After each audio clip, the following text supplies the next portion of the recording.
పై సంతతి కొరకై అహోరాత్రములు తపస్సు చేసే నరకేసరి కేసరి కుల సతి కడుపు పట్టగా జనించినాడు సమాన బలోద్ధతుడు సంయుతుడు అంజనాసుతుడు పవననందనుడు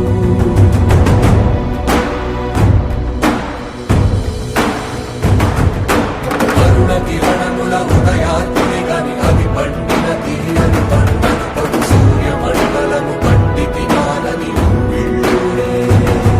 అనుదేహం నాడున రవి మరుగై జగము చీకటై మారా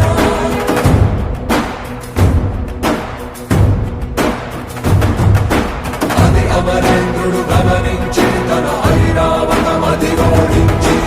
ఆంజనేయుని సమీపించి తన వజ్రాయుధమును విసరగా అది పవననందనుని హనుముని తాకా చిందిన రక్త బిందువే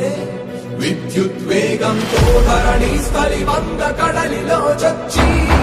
వంద కడలి అట్టడుగున గల శ్రీరంగ శుద్ధి గర్భము చేరియట